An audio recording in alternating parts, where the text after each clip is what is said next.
Hi guys, I'm Joe Klemczewski here with Dr. Kori Probst, and we are continuing on in our 5 gears of energetic goal pursuit. So I want to let you guys in on a little bit of a secret. I don't think we've talked about this yet, but this whole series is the basis of Kori's doctoral dissertation, which we're converting currently into a book that everybody can learn from. So you're going to continue to hear a lot of lists of points and things to do, and they're always in the show notes. And I mean, it's just fantastic stuff. You guys are getting an entire lesson in how self-determination theory can not only improve your life, and I mean more than you probably even think, but as coaches and clinicians, how you can help build that empowerment in your clients, which I think is just the greatest human skill you can possibly have. If you can aspire to one thing through this podcast, especially through this series, it's how can I be a better human? How can I impact people more? And Kori's going to continue on today in how we can help foster that in the psychological need of competence, which is kind of a gut-wrenching thing, I think, Kori. I mean, connection and autonomy, those are important. They're all equally important probably, but competence is an area I think people really struggle a lot. Yeah, thank you for that introduction, Joe. I think that you're right in many regards because we often view a lack of competence as a weakness. And when we can begin to transition into viewing a lack of competence as just a need for a new skill, then we can take the personal lack of compassion out of the game. I think a lot of people too associate a lack of competence with a lack of confidence. So I don't know how to do this turns into I'm stupid that I don't know this. And part of what I found amongst the individuals who I interviewed, and even among the majority of my clients that I work with now, that they engage in that moves them away from that, self-flagellation and into a greater sense of competence and a greater sense of confidence, is their ability to ground in their abilities and acknowledge what their current strengths are. And so what I mean by that, Joe, is when we ground in our abilities, that really involves, and that involves action. It involves behavior. So the first part, acknowledging the strengths, that's like an attitude. That's an understanding that I have strengths inside of me. I have capacities. There's a level of reflection there that allows us to get to, here's what I have accomplished in my life. Here's how I have changed. Here are the skills that I have built. And in that is a recognition of what our inherent character strengths are. And you and I have talked about these multiple times throughout this podcast and elsewhere. But we all have 24 character strengths, and they're related to various virtues like humanity and justice and wisdom and knowledge and temperance and courage and transcendence. But ultimately, every single person, every human on the planet has these installed within them. They're there, but most of us don't know.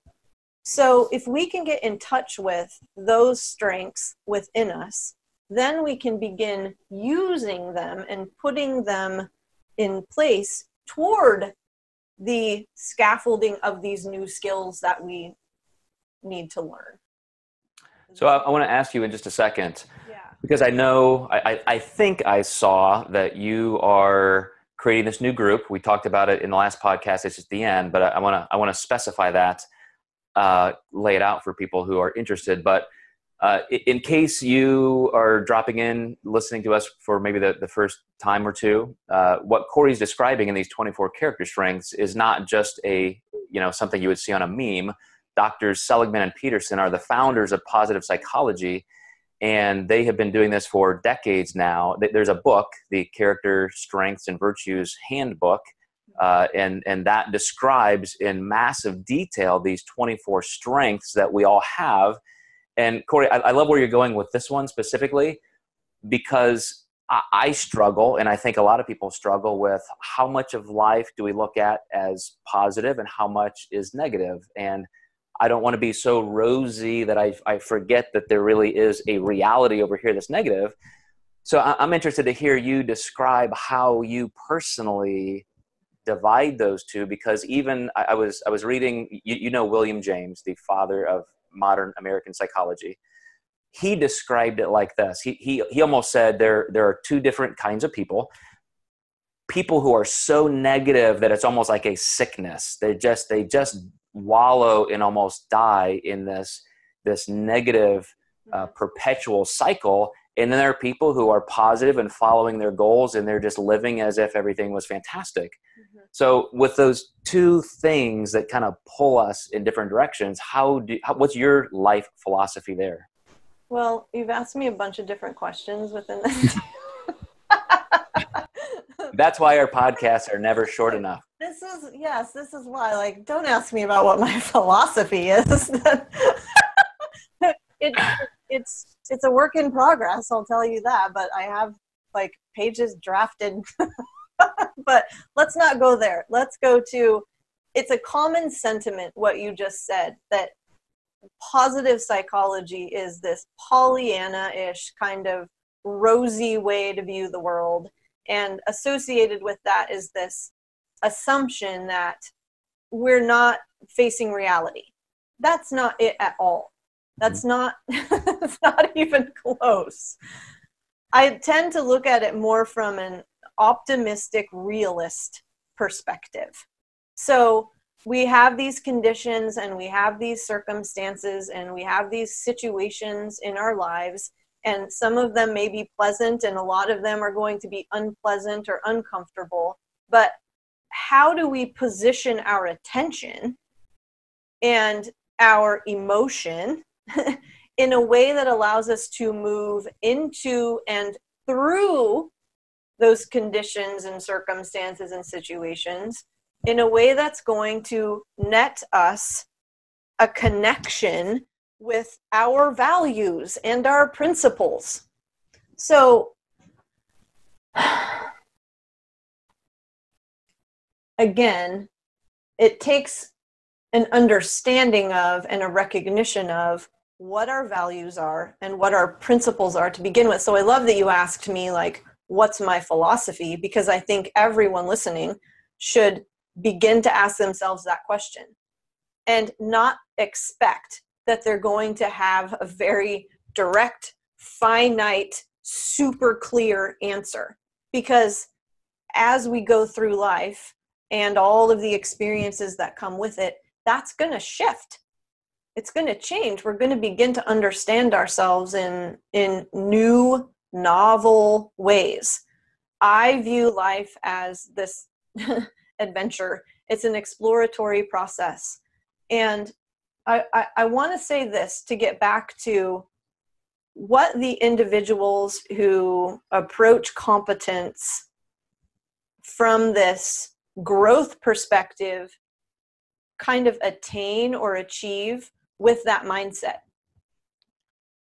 Emotional intelligence, so the ability to understand themselves and what they're experiencing in their bodies moment to moment, and the ability to do that and with other people as well. So like, Joe, if I were with you right now, you know, I would be watching your facial expressions and your body language to get a sense for what's happening for him right now. And coaches need this skill. They need the skill of emotional intelligence. The other skill is self-control or self-regulation.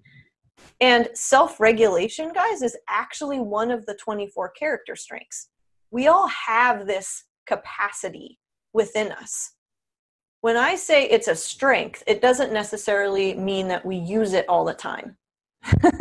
So everyone out there who's trying to achieve difficult goals, they understand that. Like, it's self-regulation that will often break down. But remember that each of these skills can grow within us the more that we practice using them. And come back to that word, practice. To me, Joe, philosophy-wise, life is a practice. And practice is life. That's how I view life. Practice is probably my favorite word on the planet. Because at any one time, I could be practicing something. Right now, I'm practicing, being present with you in this podcast and not being distracted by the other things that are going on around me. In different conversations with people, it's how present can I be for them? Not be thinking about what I want to say next or how I feel about their statement that they just made. Like, I'm listening to learn from them. So there's self-regulation. There's what I like to call fear minimization. So with the understanding that we evolved to protect ourselves from threat, right, and harm, and to survive, what we didn't really evolve to do was to be happy. Like, the brain wasn't designed to pursue happiness, yet that's really become the goal of everyone. I want to be happy. Okay. I think what most people mean when they say that is they want to feel a sense of meaning in their lives and a sense of purpose.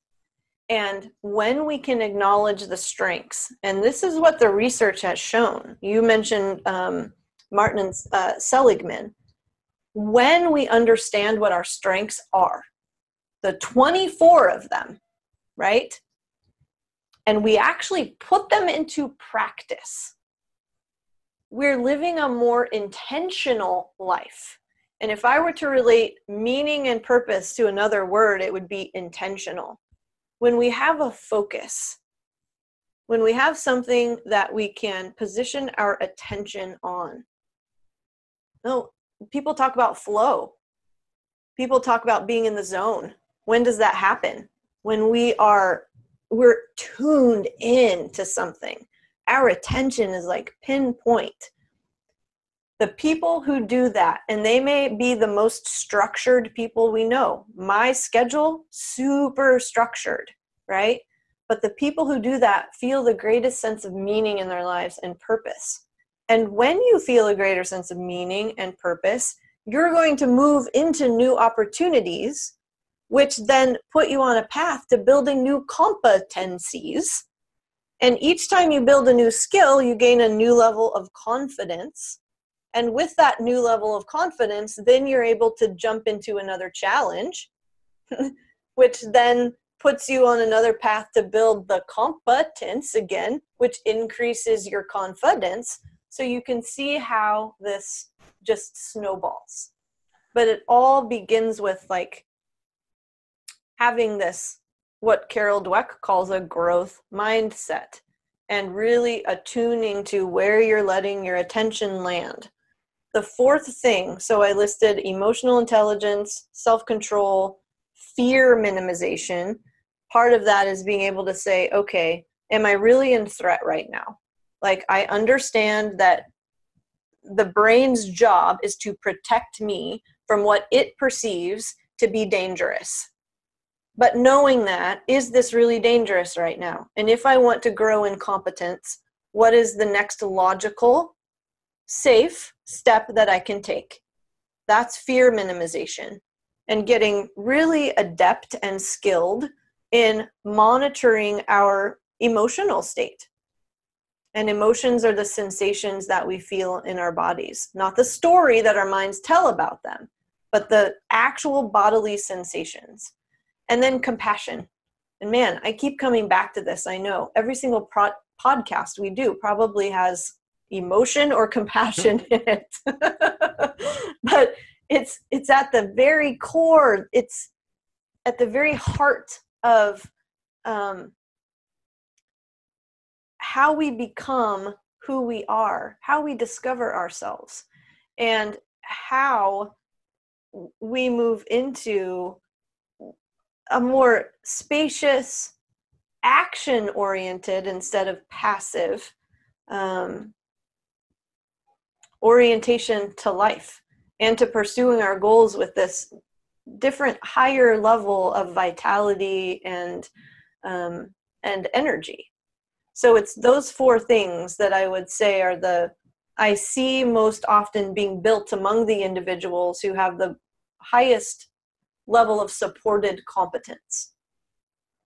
And what I would love to add to that, Kori, is that starting with number one, which was self-regulation, I want to drop one citation here because these are just industry classics. You brought up emotional intelligence a couple times, and Dr. Daniel Goleman, a Harvard professor, wrote what I think are just seminal classics: Emotional Intelligence and Social Intelligence. If you guys have not read or listened to those on audiobook, it just has to be done. I mean, because you guys, to be able to understand some of those things in yourselves and progress your own journey toward better competence, that will naturally come out of you in your interactions with other people. You're going to be more positive. You're going to be more affirming to other people because you understand that in yourself. So I think that's so important. I was about ready to ask you, Kori. So if a hypothetical patient came to you and they lie down on the Dr. Kori counseling couch and they say, Dr. Probst, I really need help with, depression, and I'm just not in this life affirming space. I need to be more competent and happy. I think you would eventually get them on this trajectory where you're talking about, as you said, practice these skills. Let's focus on your strengths. All the things that I know you're going to do in your upcoming course.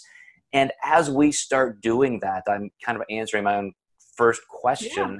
As we start doing that, you just naturally get pulled into that more positive space because you're just not, bridled by the negative stuff. I mentioned intentional.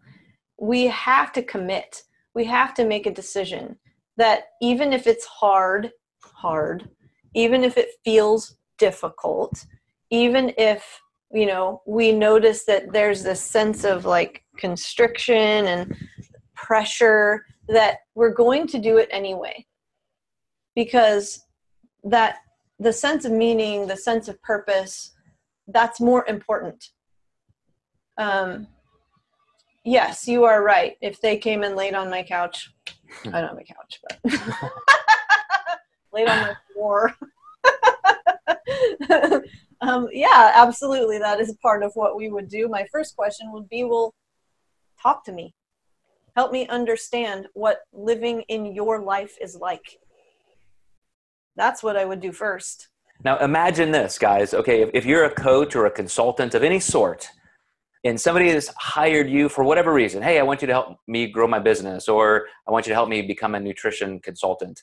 Imagine if that was your first question with them. Let's talk about your life instead of just normal health questionnaire type stuff. I want to know you as a person. What a profound difference, I think, in the way most people operate. Right. Yeah. So you said you had a list of 8. What are we going to get to all of them? Those are the 4 things that I notice about individuals, but the 8 themes, I'll just go through them quickly. These are what came out of my data when I was coding all of my interviews. This is what people do who have a high level of supported competence. And when they do these things, their competence builds. They plan ahead. These aren't going to be like monumentally surprising to you guys. You're going to notice this in your clients. And if you're not a coach, you're going to notice this about yourself. And take note of maybe the areas that are a little foreign to you. Ask yourself, is there something that maybe I could take a bit more ownership for also? So the first is planning ahead. The second is what I call grounding in abilities. I mentioned this earlier. This is, it's this attitude that I have these abilities and strengths and capacities within me. How can I use this towards what I'm kind of struggling around? The third is measuring objectives. This is they are literally monitoring and measuring what's important to them. Whether it's, I have these goals to be more compassionate with my significant other. Okay. When we monitor things, that means that they're in front of us. Tracking food, right? Weighing ourselves daily. You have these disciplines that you engage in, but we have to keep them front and center. The fourth is acknowledging our strengths, right? This is taking action. And one of those things is we socialize our goals. You know, this group that I have started with 5 of my mindset and motivation coaches is all about creating that sense of connection and community so that we can build the group members' competence with each other, because they're going to be revealing stuff. They're going to be getting very authentic and very real and very vulnerable. And when we do that in a group, guys, we can soar, because the trust level just ratchets right up. Think about how that can increase our competence. If we're willing to go the distance, if we're willing to put ourselves out there and show up in a way that we wouldn't typically, competence is really going to increase. 5 is focusing our energy. Okay, not super difficult to understand. These are deliberate actions taken towards the goal. It's like, I'm going to channel the energy that I have right now towards this. It's having that pinpoint focus of attention.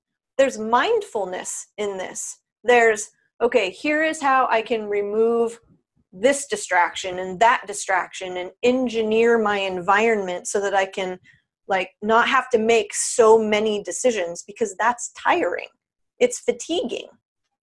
Can we do that everywhere? No. But so we need to be able to ask ourselves, in what situations, under what circumstances is that possible, and how?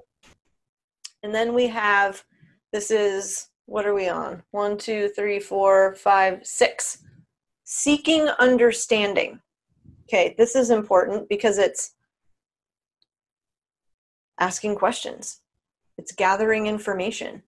It's being willing to admit when we don't know something. Joe, I can't tell you how much I admire someone who is able to say, I don't know.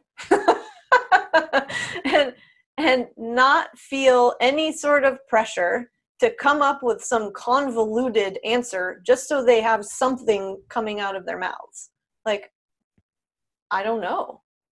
And I have felt that pressure before when I've been asked questions.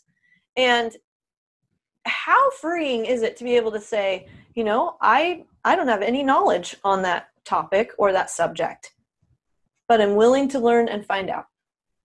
Okay, so that's what seeking understanding is. And then there's establishing boundaries. And this is all about getting some level of clarity about what meaningful movement looks like and what isolates us from that meaningful movement. Sometimes it's a boundary that needs to be set with the people in our lives, right? And that can be very difficult, but if we aren't willing to practice that or explore what that sounds like or say something to let others know what's important to us, what we're not willing to engage in, what doesn't necessarily feel safe for us right now as we're changing and shifting and adapting into new ways of being, then we're gonna grow resentful. And that is no fault of anyone's but our own. So we have to get very good at establishing boundaries. And then the final one, the 8th one, is regulating our desires. Okay. And I'll just put it this way. This is practicing learning how to put growth over comfort. Joe, you mentioned 2 books so far, I believe. The third that I would recommend, that I have most of my clients buy immediately, is by Dr. Carol Dweck out of Stanford. And the book is called Mindset. It will rock your world. It will change it. You will never be the same after you read it. for yourself and for other people. I agree. I think that's the first book I ever recommended to you. And it is definitely, I mean, it's 10 years old now. It's amazing that it's gone, but it's that powerful. So before we wrap this up, Kori, I want you to explain a little bit about that course that you have coming up, because I know it is centered around these 24 character strengths. It is. And it's, I'm going to summarize all of Kori's psych speak for us lay people, in that when we're talking about enhancing other people's competence, it kind of goes back to wisdom that maybe your grandmother said, or somebody, where, instead of poking holes at people, telling them what they're not good at or what they're doing wrong, just simply telling them what they're great at and giving compliments more freely, the more positive you are with people. It's such a beautiful thing. Think about this. All of the people around you in your life that you're attracted to, I'll bet you they're constantly positive in telling people good things about themselves. Mm-hmm. And so Kori just laid out all of those things that you can just grind through and learn and cement in your own life. And those are very important steps. But that's the ultimate goal, is just to look at other people and say, wow, you are phenomenal at this. And let that encouragement push them in those directions even deeper. That's just affirming such a positive collective experience for everybody. Yeah, thank you for saying that, Joe. And that takes practice. Not many of us, not all of us, are real accustomed to doing that. My sort of default for the longest time, and it probably still is, but I'm careful about it, I'm thoughtful about it, I'm aware of it, is I play the devil's advocate. Mm-hmm. Oh, I'm too good at that. I'm way too good at that. Yeah, yes, I'm very skilled and competent at playing the devil's advocate. Mm-hmm. And it got to a point where I just didn't feel good when it would come out of my mouth, because it was negative. Mm-hmm. It felt very negative and constricting, and I was like, what effect is this having on the people I'm pushing it onto or having the conversation with? So practicing being what's called strengths-based. I was just doing a Facebook Live yesterday with our coach, Kyle Frank. And that's the first thing he said. He's like, the one thing that I respect about you so much, Kori, and that I've taken from you is this strengths-based orientation. And that's what you just described. Looking for, searching for, pulling out, and sharing with the people around you the strengths that you noticed within them. Holy cow, that was such a determined way to act. How did you do that? So, and not many people get that sort of feedback. But oh, go ahead. Well, I was going to talk about the course, because in the course that we are practicing. It's not just, knowledge is great, guys, but it doesn't necessarily mean anything unless you use it, unless you begin applying it in your lives. So that's the whole focus of this 7 weeks. It's 50 days group inner strengths challenge. It's called Maximize Your Macro Mindset. And that's kind of has double meaning. Macro mindset meaning larger, bigger, broader picture, but macros being, the substrates of food. So those individuals who they're on this goal pursuit journey of getting healthier, of monitoring their nutrition, of changing their diets, we're going to practice putting into place all 24 of these character strengths within a group where you have accountability, you're getting support, you get to share your stories of what it was like, how it affected you when you did X, Y, and Z. So it starts November 5th, Joe, but we're taking registrations now, and there is an early bird discount that everyone can get when you register by Halloween, October 31st. And for all Diet Doc clients, it's $49. So if you're interested, please email me, Kori@thedietdoc.com, private message me, do whatever you need to do, and I will provide you with the discount code. But we'll have it in the more information about the course in the show notes as well. Awesome. So less than a week to take advantage of that. That's good stuff, Kori. Yeah, I'm excited about it.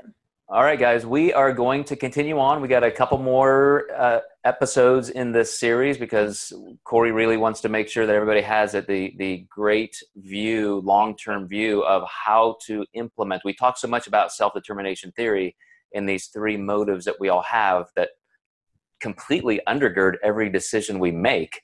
Mm-hmm. And so she wanted to really go through these one at a time and give you guys some great content that can just keep you moving forward. So as always, Dr. Probst, thank you for your expertise. Thank you, Joe. All right, guys, and we will catch you next time as we continue on. Thanks, guys.